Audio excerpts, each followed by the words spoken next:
Hello, everyone. It's Lee Henson, President and Founder of AgileDad, and it's time for today's episode of the Daily Stand-Up. Without any further ado, let's get started. Kicking off a new week. It's Monday. Life is good. Things are moving in the right direction. I hope you're having an amazing week like I am.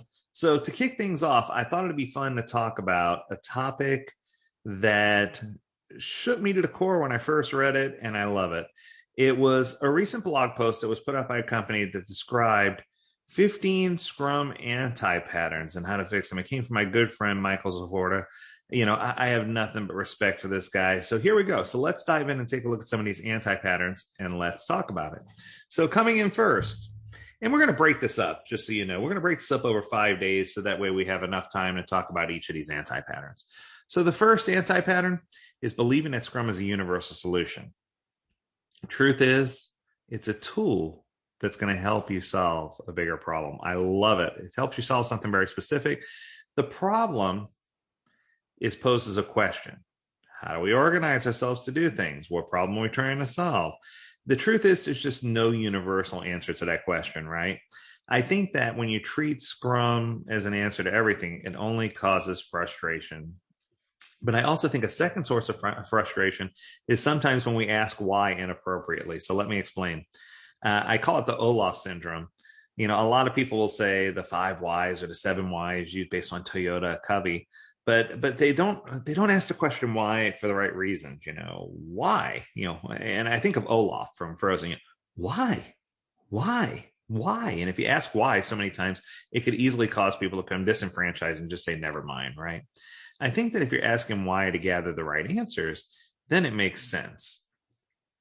So if you're asking things like, okay, this is our goal, we're trying to do this, or we're trying to get to this point, or we're trying to increase our productivity, why is this important? Or why do we need to get to this factor? Or what is the logic behind this? And I think that sometimes when you combine other question words with why, it's going to help you discover that Scrum's not a universal solution. There's lots of stuff that you can do that are going to help you, that's going to help you really provide tools that you could use towards building out a framework that involves Scrum as a hub that lets you come to a good solution. But Scrum should never be considered just the one end all be all blue pill, red pill solution that's going to help you solve a problem. In my classes, I always say, even though spandex exists, it doesn't mean that everyone looks good in spandex. So you need to be careful when you recommend spandex as a solution, right? But I think when people in general understand the why behind the what, it gives them more motivation and it helps them implement the practices that fit best for them. So that totally makes sense. I dig it. I buy it. I think it's a good idea. And I think knowing the why behind the what is incredibly important. Coming in at number 2 is, some people tend to forget that Scrum is part of Agile. So they'll use them interchangeably. We're doing Agile Scrum. We're doing a Scrum Agile, right? Or we're going to have a daily Agile, or we do the Scrum. We have our Scrum every day, meaning a daily stand-up. I see a lot of room for stumbling here, right? So I think that Agile is more of how we approach solving problems. It's a mindset. And this is exactly what's pointed out here. And I agree that it's a way of being. Scrum is the more detailed set of roles, practices, steps, responsibilities, and meetings that achieve that very specific end set of rules. I think that if you look at Scrum as the tools in a toolbox and you look at Agile as the whole toolbox, it makes a whole lot of sense. If you have Agile as a giant toolbox and you are in a Formula One race, Scrum might be just one of the tools necessary in order for you to achieve the end goal, while Agile is the bigger picture. And I think the answer is you don't just say we're doing Scrum or we're doing the Agile. You need to embody it. And I think it involves both training, coaching, and culture shift in order to make sure it works. So you need those three big mindset shifts in order to make sure that you're embracing the whole package and that you're not just limiting yourself to doing Scrum, but that you're not trying to do the whole Agile enchilada either. Because if you try to do all of agility and try to do every step, it's going to be a stumbling block for you as well.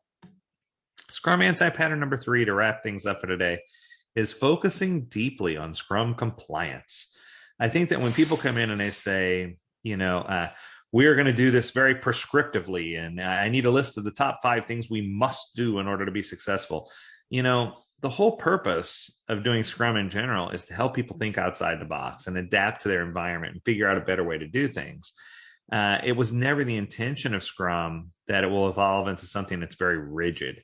And I think that too many people try to treat this as something incredibly rigid, and they end up failing as a result. They end up not meeting their business goals. They end up not meeting key performance KPIs. They put themselves into a mess because they're backing themselves into a corner by saying that Scrum is something that is all or nothing, and it's something that they must do, and it has to be done a certain way. I feel like if we take our focus and rededicate our focus onto the problem we're trying to solve, and we understand which agile techniques in the toolbox are going to really play well with the Scrum Hub, I think that and only then will we discover the full potential of what Scrum can do for our organization. So I think in review quickly, starting at the top, we want to make certain that we're behaving and believing that Scrum is a universal solution, or not believing that Scrum is a universal solution, because it's not one size fits all, right? And that's what I mean. We want to make sure that we understand that it's a tool in a toolbox that, combined with many other tools, help us to do things better, but it's not the single and only solution. Second, we want to make sure that we understand that Scrum is part of Agile and it's not all of Agile, and that there are lots of other things that we can do that aren't necessarily part of the Scrum framework. They're going to help us be successful. If you haven't had an opportunity, go to the download section on the AgileDad website and download the Agile landscape. I think that would help you really get a big picture and understand just how big the Agile landscape really is.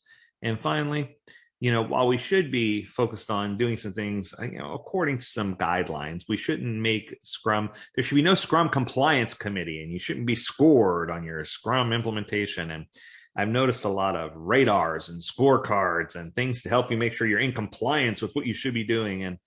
And I got news for you, whether it's a business agility radar, a health radar, a Scrum radar, an Agile radar, a Scrum guideline, a scorecard.